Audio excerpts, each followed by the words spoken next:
नमस्कार मित्रों।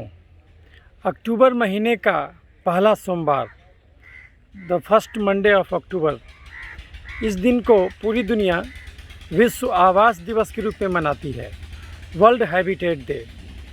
क्यों मनाती है? क्योंकि इस दुनिया में बहुत सारे लोग बेघर हैं।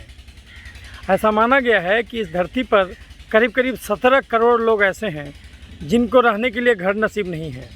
कहा जाता रोटी, कपड़ा और मकान ये मनुष्य की मूलभूत ज़रूरतें हैं और ये सबको हासिल होनी चाहिए। लेकिन ये तो कहना है, लेकिन बहुत सारे लोग ऐसे हैं इस धरती पर जिनको ये नसीब नहीं है, एक घर की छत नसीब नहीं है और उसकी वजह से ये मानवता जार जार होती है। तो लोगों का इस मुद्दे की ओर ध्यान आकर्षित करने के लिए और सारे दुनिया की सरकारों का भी इस तरफ ध्यान आकर्षित करने के लिए ये दिन मनाया जाता है कि लोग जो है इसकी ओर ध्यान दें, सरकारें भी ध्यान दें। और केवल सरकारें नहीं, और लोग भी हैं जिनको कि घर मिला हुआ है, वो भी कम से कम अपने मन में एक संवेदना विकसित करें उन लोगों के प्रति, उन मानवताओं के प्रति जो कि बेघर हैं इस दुनिया में। वैसा तो आंकड़ा ये है कि 17 करोड़ लोग को घर नहीं मिलता, लेकिन जिनको घर मिलता भी है वो किन हालातों में रहते हैं, अगर इसको भी जोड़िएगा कि अगर उनको भी जितना मिलना चाहिए उतना नहीं मिल रहा है अच्छा घर, और वो स्लम में रहने को मजबूर हैं, अगर उनका भी संख्या जोड़ लीजिएगा तो ये करीब करीब 1.6 बिलियन आएगा। यानी ये 1.6 अरब लोग इस धरती पर ऐसे हैं जो अच्छा आवास नहीं नसीब है जिनको, और उसके वजह से उनकी ज़िंदगी जो है वो जानवर के समान बीत रही है। तो उनके और उसके वजह से उनके वहाँ बीमारी पैदा हो रहा है और वो अपने समाज में अपना योगदान नहीं दे पा रहे, क्योंकि जब उनका शरीर स्वस्थ नहीं रहेगा और उनका वातावरण अच्छा नहीं रहेगा तो जाहिर सी बात है वो समाज के लिए प्रोडक्टिव नहीं हो सकते, वो फिर एक बोझ के समान रहेंगे। तो आज हम इन्हीं मुद्दों पर बात करेंगे। कब से मनाया जाता है? विश्व आवास दिवस मनाने का चलन सन 1986 से शुरू हुआ और सबसे पहला आवास दिवस जो है नैरोबी केन्या में मनाया गया था। और जब भी ये मनाया जाता है तो एक देश का चयन किया जाता है। उस दिन वो सब लोग वहीं पर सेमिनार करते हैं, बैठक करते हैं। यूनाइटेड नेशंस की ओर से किया जाता है arrangement, United nation general assembly की ओर से, और वहाँ पर सब लोग देश के राष्ट्राध्यक्ष वहाँ पर बैठते हैं और या फिर उनके रिप्रेजेंटेटिव, और वो फिर विचार विमर्श करते हैं कि उनकी स्थिति अभी क्या है। अभी एक चीज़ और भी जानना ज़रूरी है कि अभी जो इस बार हुआ है 2020 का, तो इसमें जो है इंडोनेशिया में इसका ऑर्गेनाइज किया गया था, और ये इससे पहले जो था वो फिर मैक्सिको सिटी में ऑर्गेनाइज किया गया था। इस दौरान एक प्राइज़ भी दिया जाता है, हैबिटेट अवार्ड, और ये उन संस्थाओं को दिया जाता है जो मानवता के लिए आवास का निर्माण करने में अपना योगदान देते हैं। तो उन संस्थाओं को ये पुरस्कार दिया जाता है जो सस्ता आवास बनाते हैं ताकि उससे लोग लाभान्वित होते हैं। तो वैसे लोगों को, या फिर कोई ऐसा योजना जो सरकार चलाती हैं तो जिससे कि बहुत लोग आवास मिलता है, तो उन लोगों को, उन संस्थाओं को, उन देशों को ये अवार्ड दिया जाता है। अभी तक ये जो है कि अलग अलग देशों में किया जा चुका है, लेकिन 1986 से शुरू हुआ, लेकिन भारत में अभी तक इसका आयोजन नहीं हुआ है। लेकिन भारत के एक एनजीओ को अभी इसमें प्राइज़ मिल चुका है। वो कर्नाटका में का एक एनजीओ था जो कि आदिवासी इलाकों में आवास मुहैया कराने का काम करता था। तो अभी जो आवास का समस्या आप देखिएगा तो ये कहीं ना कहीं हमारी गरीबी से भी जुड़ा हुआ है और हमारे कुछ और पहलुओं से भी जुड़ा हुआ है। तो मानव सभ्यता में इधर क्या हो रहा है कि अर्बनाइजेशन जो है, नगरीकरण जो है, ये बहुत तेज़ी से बढ़ा है।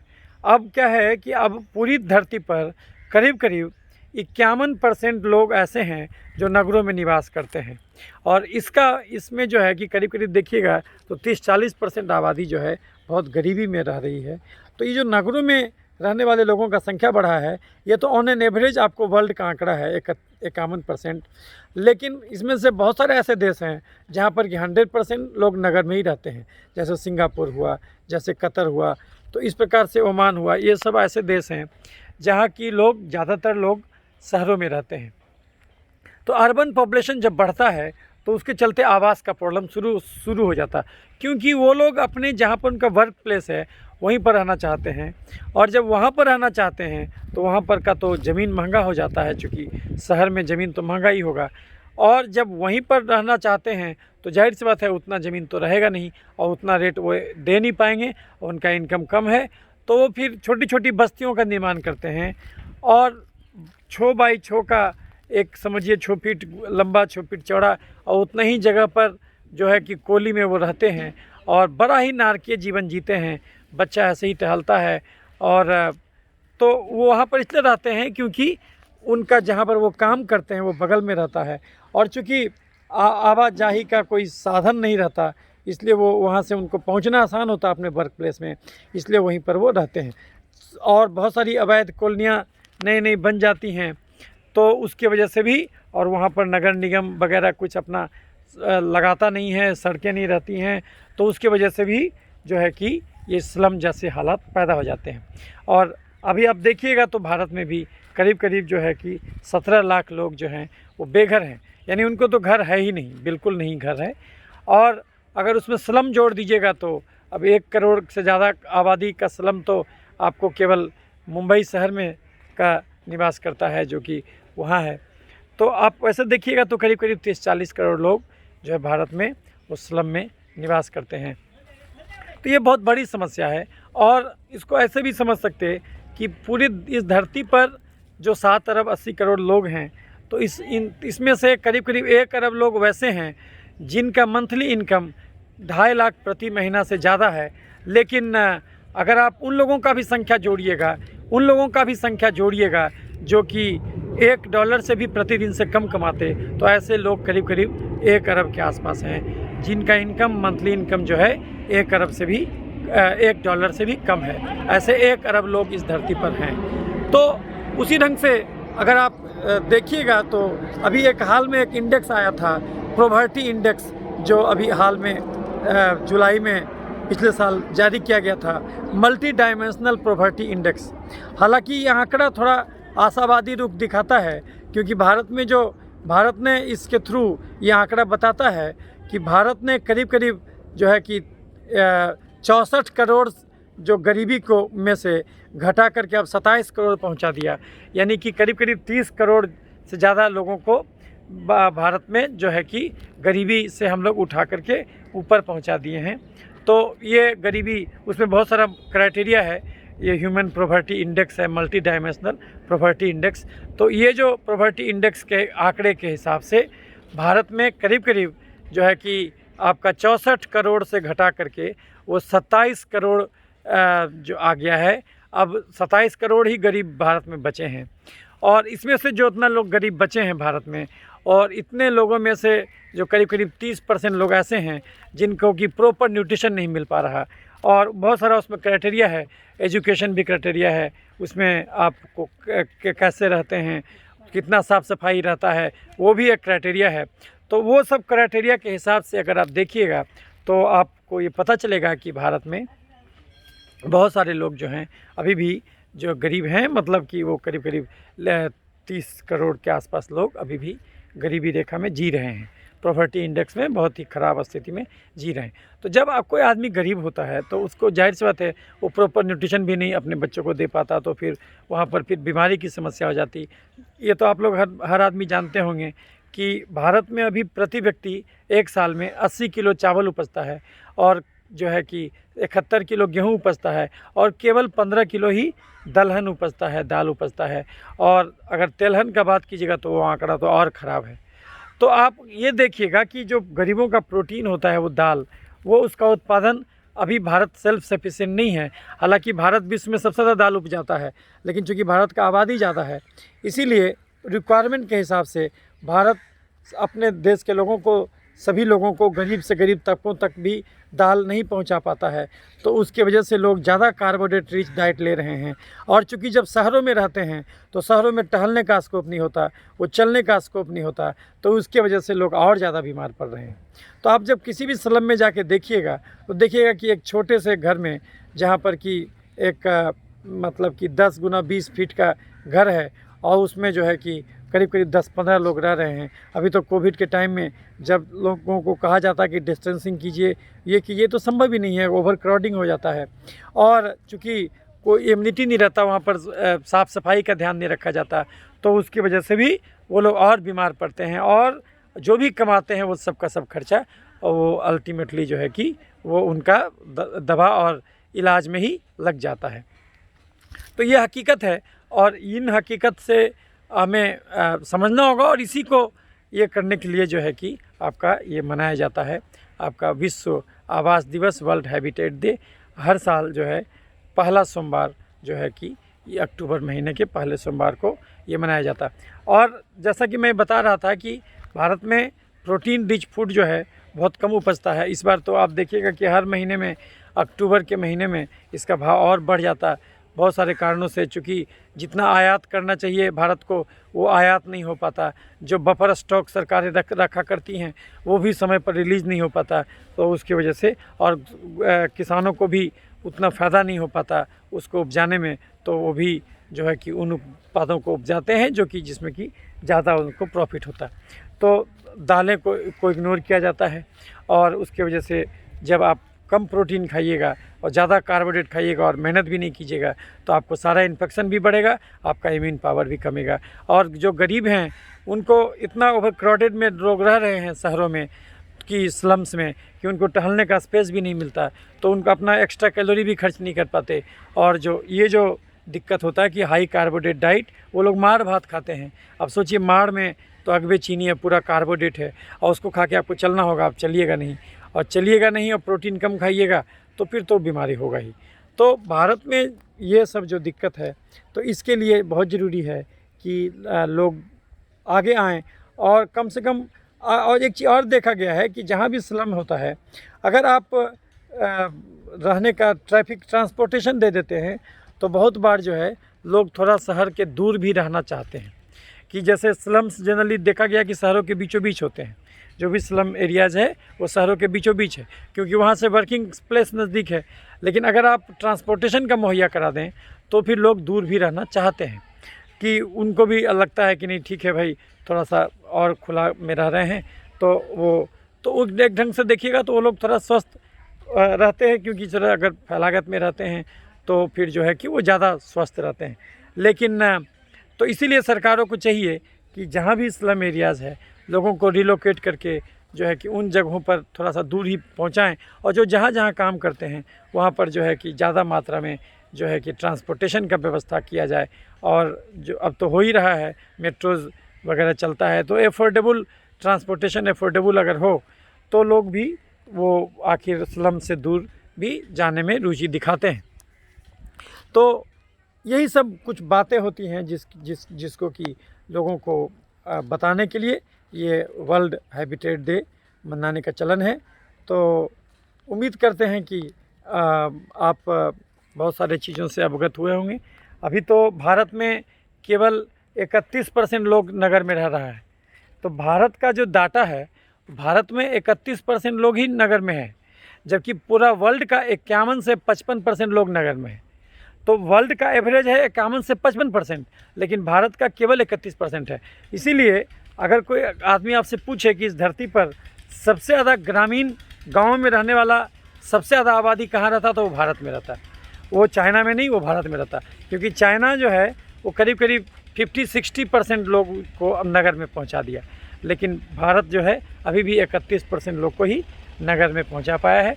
तो यहाँ की आबादी अच्छी खासी गांव में बसती है, और हमारे पास ज़मीन कम भले हो, लेकिन हमारे पास जो जोत है, वो जो एरेबल लैंड है, हमारे पास कल्टिवेबल लैंड है, वो सबसे ज़्यादा है पूरे वर्ल्ड में।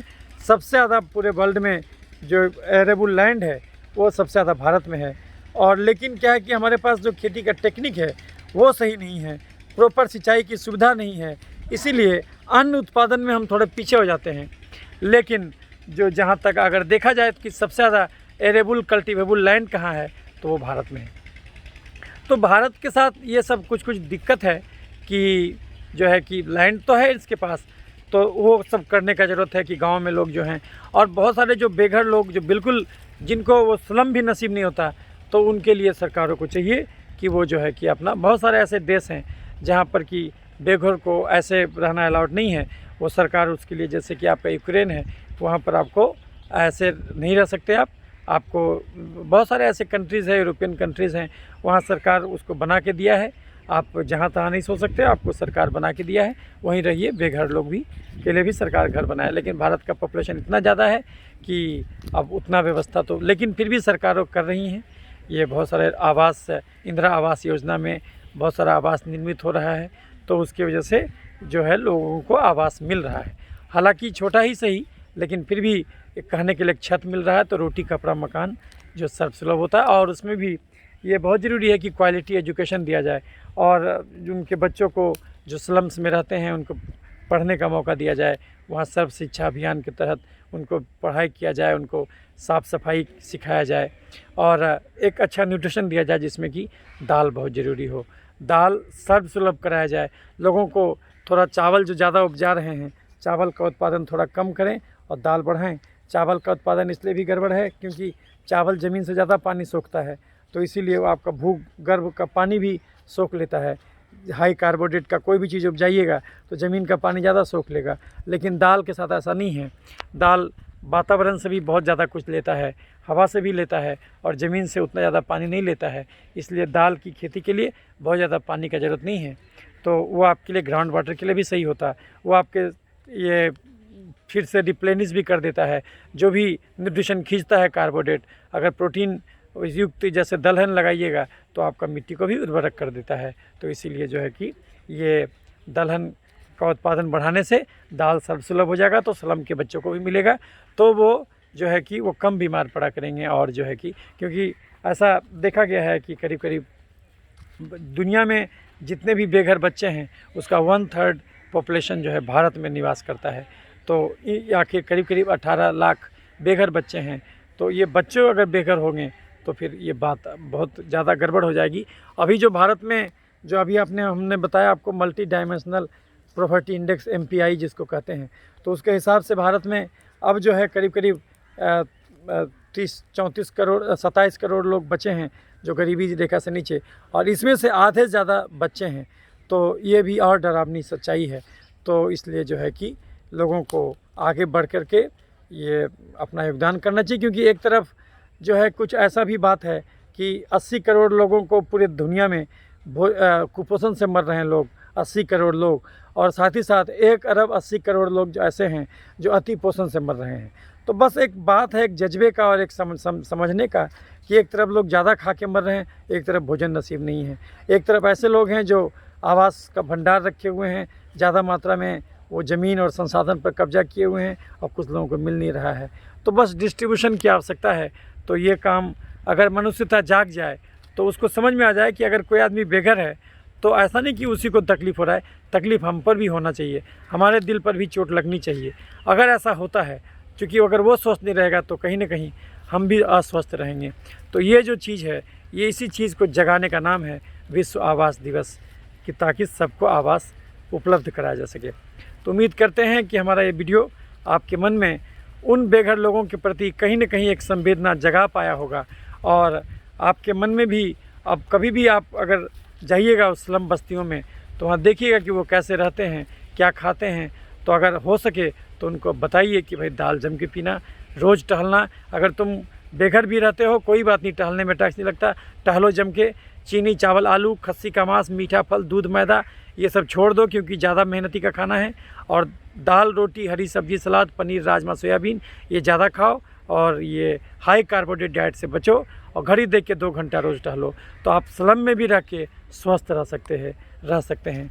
बहुत सारे लोग हैं जो स्लम से निकले हैं। अभी जो एक फ़िल्म भी बन चुकी है स्लम डॉग मिलियनेयर। तो फिर जो है कि इसीलिए लोग इस पर ध्यान दें, ताकि इस पर जागरूकता फैलाने के लिए ये सब मूवी बनाई जाती है। तो इसीलिए जो है कि लोगों को इस पर ध्यान एकाग्र कराने के लिए ये सब स्लम डॉग मिलियनेयर बनाया गया था। और भी मूवीज़ बहुत सारी बन चुकी हैं।